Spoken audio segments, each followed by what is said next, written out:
Assalamualaikum warahmatullahi wabarakatuh.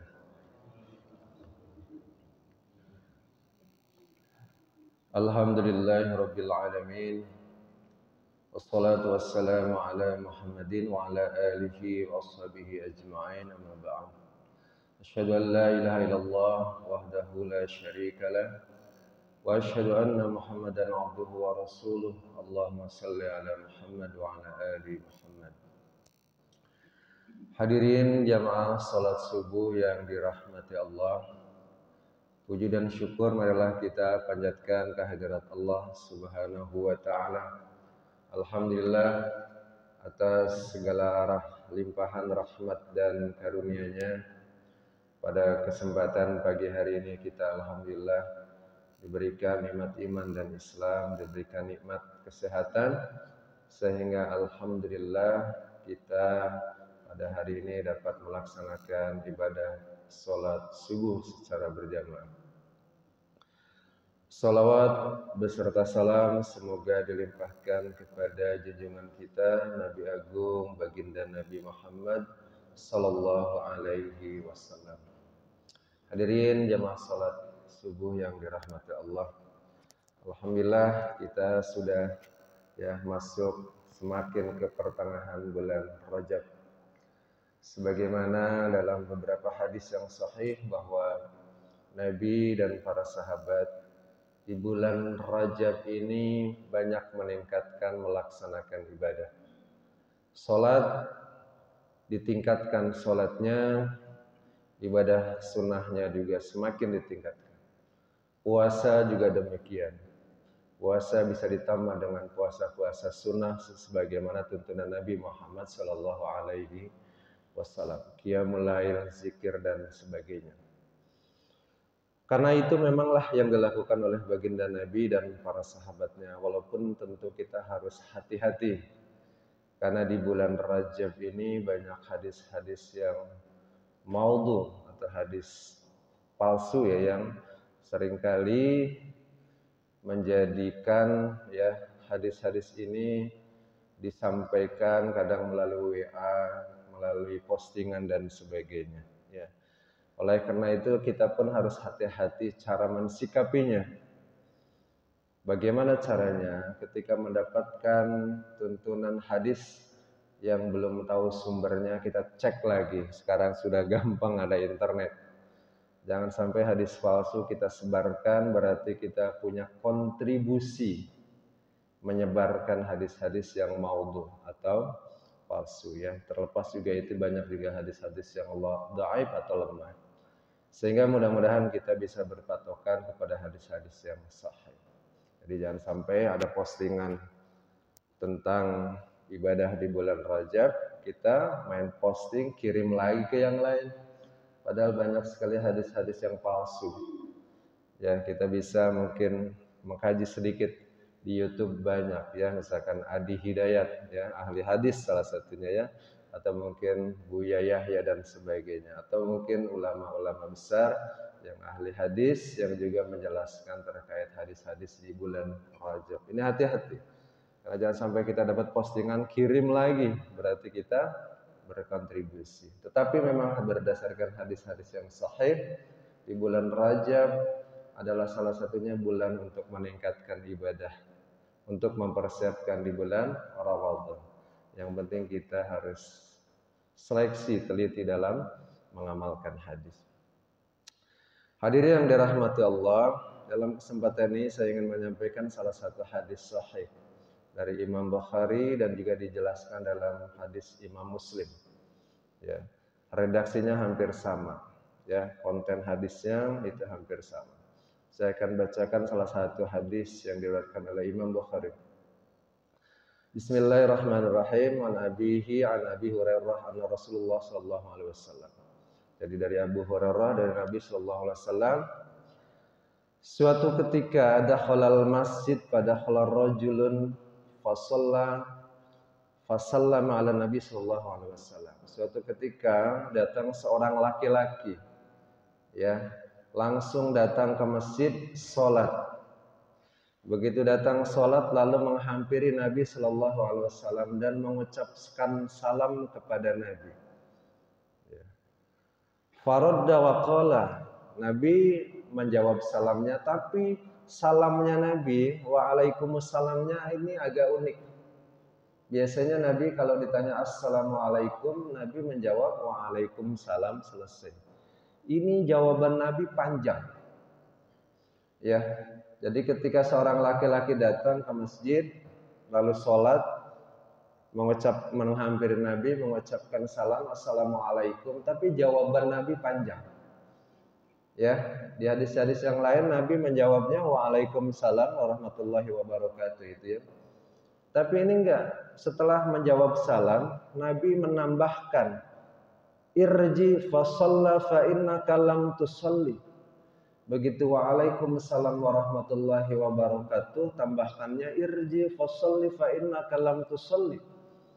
Kata Nabi, pergilah kamu ulangi sholatmu karena kamu belum melakukan sholat. Jadi ada tambahannya. Orang habis sholat datang kepada Nabi mengucapkan salam, malah ditambahin salamnya irji fa shalli fa innaka lam tusalli. Pergilah kata Nabi, ulangi sholatmu lagi karena kamu belum melakukan sholat. Kaget ini sahabat. Udah habis sholat, datang kepada Nabi, dijawab salamnya, malah ditambahin suruh ngulang sholatnya. Ya, karena sahabat ini betul-betul ya mengikuti Nabi. Kata Nabi seluruh irji fasalli fa innaka lam tusalli, suruh pergi, suruh ngulang sholatnya, sholat lagi karena disuruh oleh Nabi. Sesudah sholat, ya sahabat tadi ya lalu datang lagi kepada Nabi mengucapkan salam, dijawab dengan yang sama. Setelah Nabi menjawab salam, salamnya ditambahin irji fasholli fa innaka lam tusalli. Pergilah sholat lagi karena kamu belum sholat. Suruh ngulang sholatnya sampai 3 kali. Masya Allah ya, 3 kali sholat datang lagi. Nabi ya sampaikan kepada Nabi di dalam hadis yang sahih, ya matanya saya ringkas, ya meminta kepada Nabi, ya Nabi ajarkanlah aku sholat sebagaimana engkau, ya sebagaimana melakukan sholat yang sebenarnya. Ada satu, ini karena hadisnya panjang saya ringkas.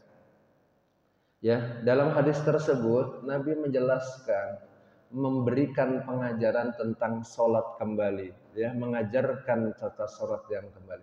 Ada satu hal yang menjadi titik berat kenapa harus diulang.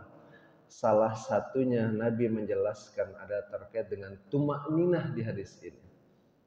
Ya, kata Nabi ketika sholat, ketika ruku, setelah ruku, kata Nabi tumakninah. Bangun berdiri i'tidal sampai menyempurnakan i'tidal. Sujud, setelah sujud dengan tumakninah sampai selesai dicontohkan oleh Nabi. Jadi hadis ini salah satu hikmah terbesarnya kenapa sahabat Nabi sampai 3 kali sholat suruh ngulang adalah karena sholatnya tidak tumakninah. Tumakninah ini dalam sholat ada di 4 tempat. Ya. Tumakninah itu seperti apa? Ya. Ulama hadis menjelaskan salah satunya tumakninah itu adalah jaraknya atau lamanya kurang lebih selama mengucapkan subhanallah.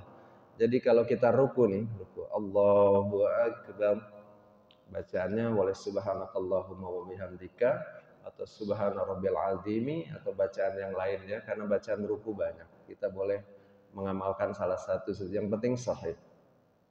Anggaplah kita baca subhana rabbil azimi atau subhanakallahumma wa bihamdika dan seterusnya.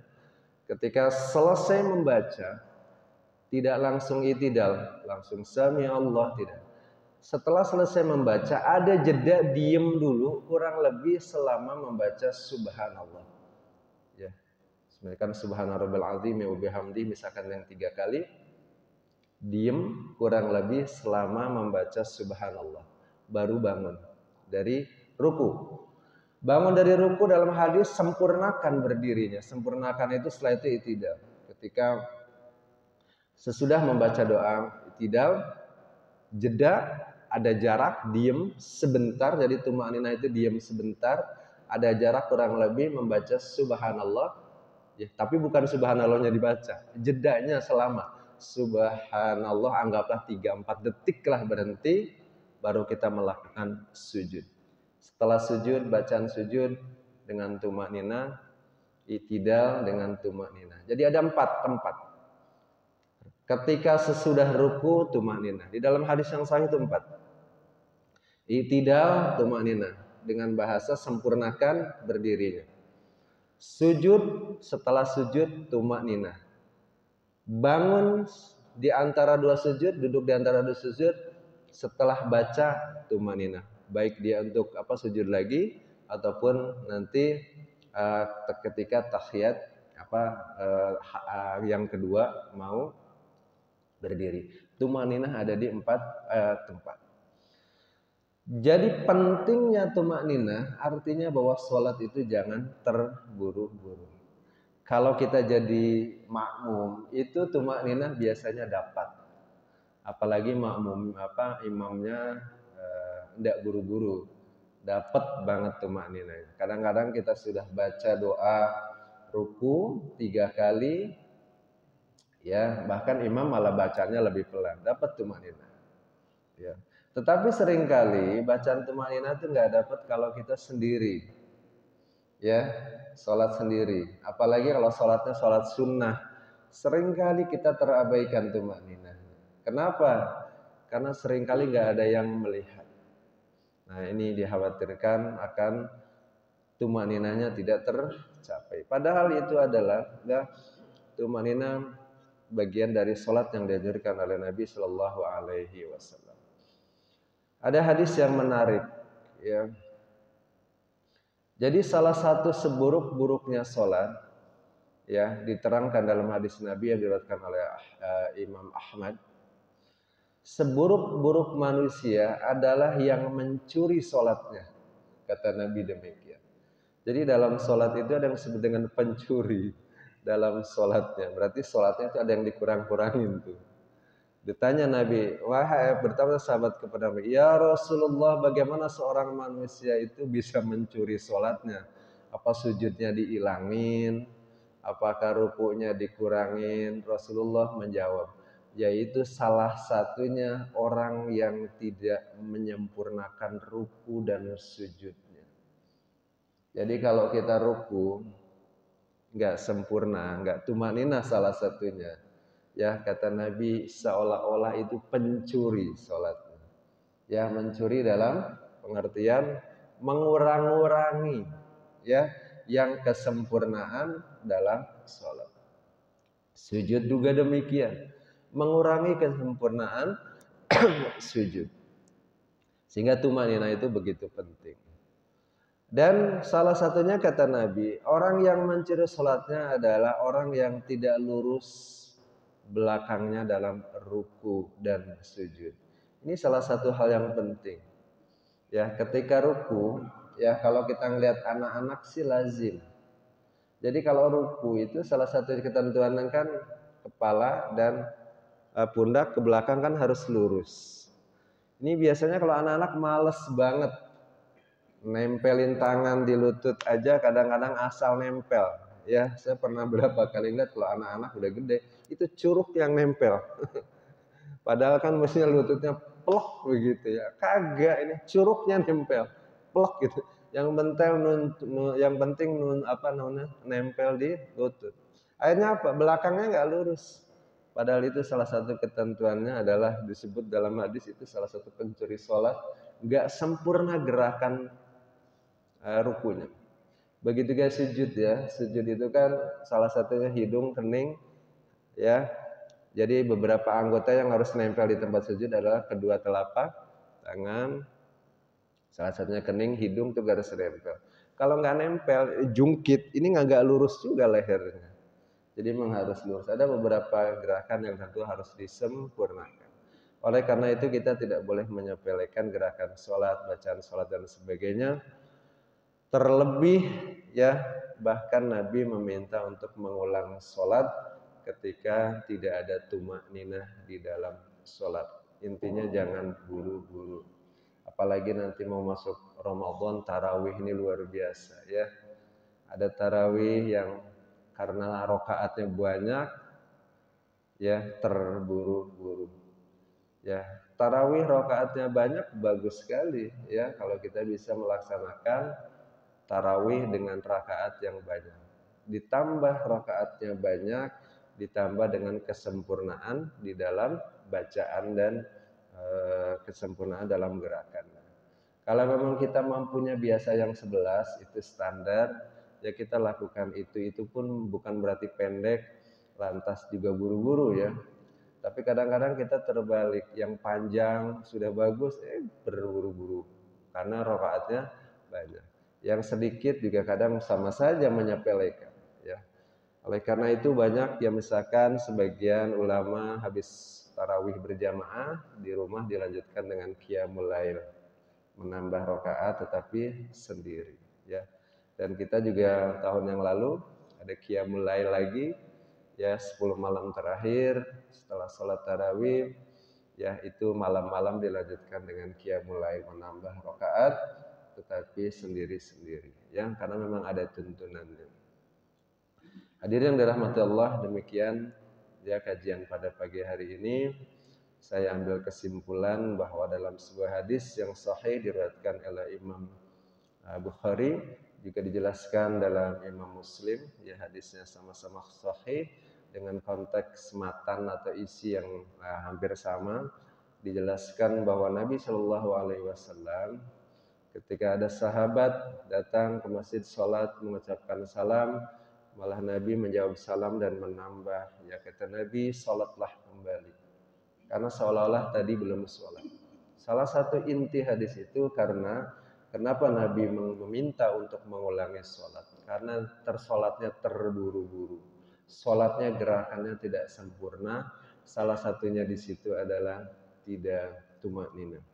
Oleh karena itu untuk kita semua mudah-mudahan kita bisa mengamalkan hadis ini adalah yang bisa kita ambil, sholatnya kita semakin khusyuk, jangan buru-buru, jangan lupa tumak ninah. Baik sholatnya sendiri ketika sholat sunnah ataupun wajib, ataupun tentu kalau berjamaah insya Allah terjaga.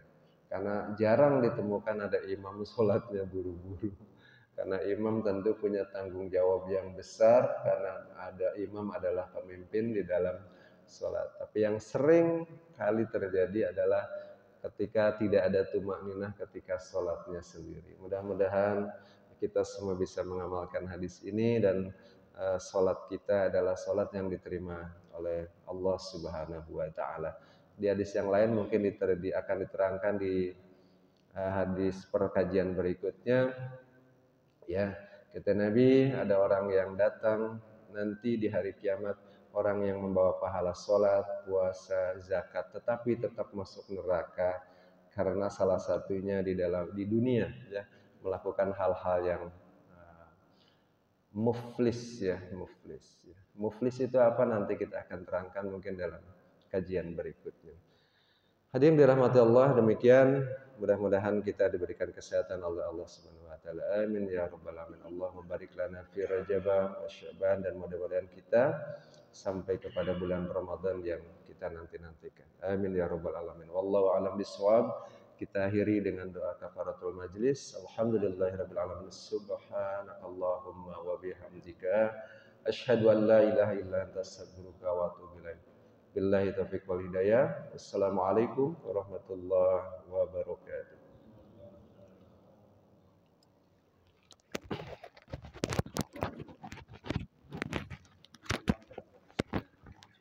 Oh iya. Ya, maaf apabila sebentar dari Bapak. Maaf Ibu berkenan. Assalamualaikum warahmatullahi wabarakatuh.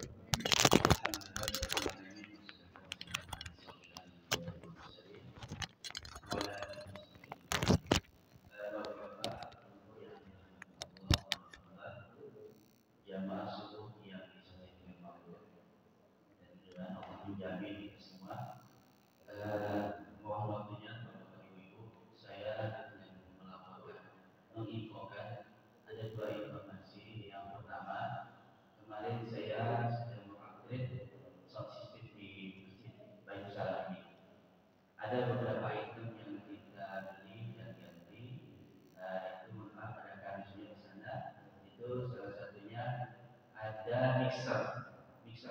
yang selama ini kita gunakan ternyata sudah lama sekali dengan 4 channel itu dan sudah berkarat. Dan saya ganti dengan 8 channel. Insya Allah kita bisa menampung ya beberapa channel. Salah satunya itu 8 channel. Yang kedua ada equalizer-nya. Equalizer itu untuk menghaluskan suara. Jadi suaranya mungkin kalau Bapak Ibu nanti akan merasakan ringan dan agak merdunya lah, sehingga dia suara saya jelek gitu ya, kemudian bisa terdengar. Dan yang ketiga ada speaker kita beli dua yang 60 watt. Ternyata yang di ini itu yang maaf yang baru yang belakang kedua itu sama yang depan 60 watt. Kita punya ampli 240 watt, jadi sekarang udah bisa sama semua. Dan yang kita ganti ada yang watt itu yang kecil, insya Allah kita pindahkan ke belakang ini ke Selasa dengan satu, kurang jelas tidak ada mungkin yang satu lagi di bawah, insya Allah nanti kita pegang juga pada saat menjelang Ramadan nanti insya Allah di bulan Ramadan terawih yang mungkin kita ada di bawah dan mungkin nanti juga ada fitri insya Allah kita pegang lagi, insya Allah suaranya lebih terdengar lagi. Jadi informasi yang pertama itu mengenai biaya itu biayanya sampai 6.600.000. Memang kalau sound system yang bagus ya mahal harganya, dan itu sebetulnya harga yang paling murah di sana karena beberapa musik sampai ratusan juta karena menyesuaikan kita